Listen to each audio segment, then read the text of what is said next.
Buen día a todos. Hoy día vamos a hablar acerca de los 5 videos de Aníbal Torres, el cual nos da una pequeña introducción hacia qué es el acto jurídico. Mi persona es Jocelyn Daphne Aguiles Flores y vamos a empezar con la presente infografía.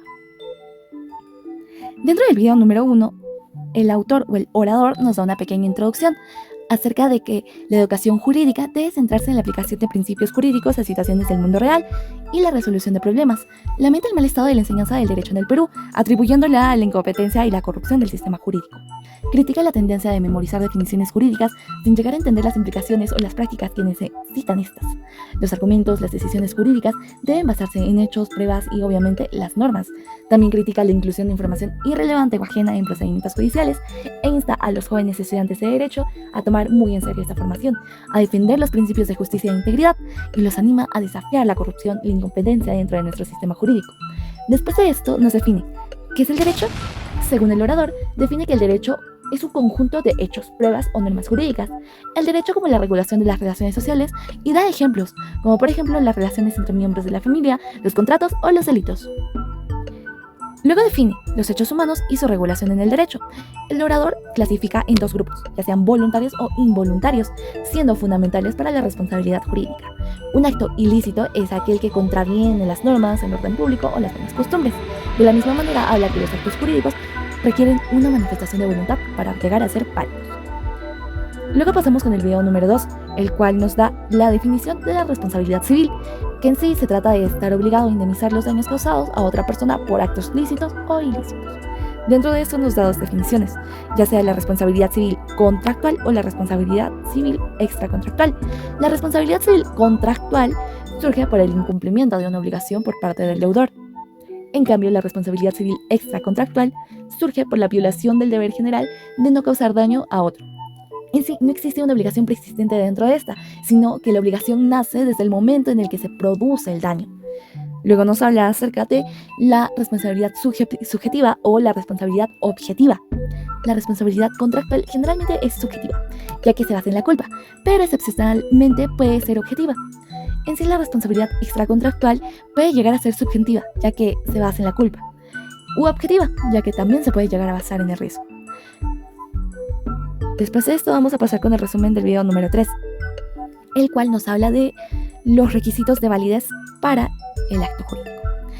En primer lugar, el orador nos habla o nos manifiesta de su descontento sobre la justicia en el Perú, el cual nos dice que los hechos y conocerlos es muy importante para el derecho, ya sea de cualquier rama. En sí reconoce la capacidad como el primer requisito de validez para el acto jurídico, el cual puede ser capacidad de goce o capacidad de ejercicio, que es parte del ser humano desde la concepción hasta la muerte de la persona. Si es un sujeto de derecho o titular de derechos y obligaciones. Menciona que el ser humano no tiene total restricción de la capacidad de goce, pero puede llegar a ser limitada relativamente teniendo referencia al artículo 3 del Código Civil. Luego nos habla acerca de la capacidad de ejercicio, el cual divide en dos grupos, discernimiento y capacidad legal. En el discernimiento es para ciertos actos que la ley exige la capacidad de discernimiento, es saber si es lícito o es ilícito. En cambio, en la capacidad legal, que es la más usada o la más utilizada por la ley, es que establece que los mayores de 18 años, contando excepciones, esto exige la capacidad legal para todos los actos jurídicos.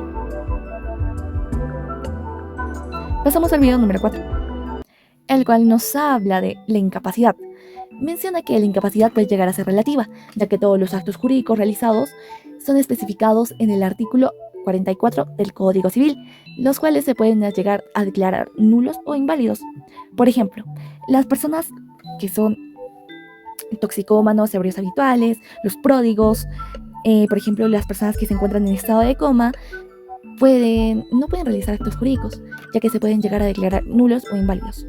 Luego menciona la relación jurídica, que es el objeto del acto jurídico, y el objeto de la relación jurídica es la prestación, lo que se tiene que hacer o no hacer el sujeto para llegar a la satisfacción del acreedor. Y el objeto de la prestación son los bienes, derechos, servicios y las abstenciones de la misma manera. Lo define como una relación social regulada por el derecho que tiene efectos jurídicos, que está compuesta por un sujeto de deber y otro sujeto de derecho. En sí nos menciona que esta relación debe ser patrimonial. Cuando el acto jurídico es patrimonial, al sujeto de derecho se le denomina acreedor y al sujeto de deber se les denomina deudor, ya que estos dos tienen una relación jurídica de manera o de naturaleza obligacional y que es una obligación. Dentro de esto, el orador define que es una relación jurídica de naturaleza patrimonial entre un acreedor y un deudor. Entonces, el objeto del acto jurídico debe tener estos requisitos. Debe ser posible, que el objeto debe existir físicamente, debe ser lícito de la misma manera, no debe ser contrario a las normas imperativas o al orden público o a las buenas costumbres. También debe ser determinado, ya que debe ser delimitado o individualizado para evitar confusiones y finalmente determinable. Dentro de esto pasamos al video número 5, el cual nos habla acerca de la causa y fin de los actos jurídicos. Nos habla de manera subjetiva y objetiva. En la manera subjetiva depende del caso en concreto, por ejemplo, la compra de un departamento por razones familiares, y la causa objetiva, que es uniforme en actos como la compra-venta. Por ejemplo, un vendedor busca dinero y el comprador adquiere un bien.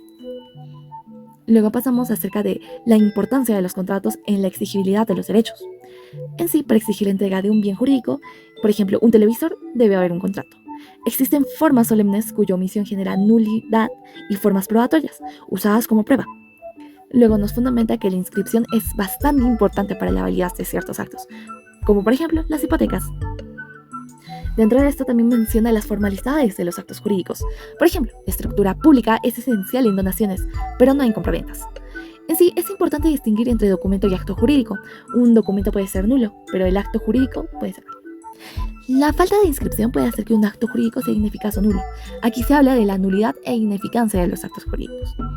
Luego nos manifiesta que puede llegar a ser eficaz estructuralmente, por ejemplo, falta de requisitos básicos, o ineficaz funcionalmente, ya que se declara su ineficacia por situaciones específicas. Luego nos habla de la acción pauliana, la cual permite impugnar actos que perjudiquen a los acreedores. Eso sería todo, espero que el video les haya gustado. Buen día a todos.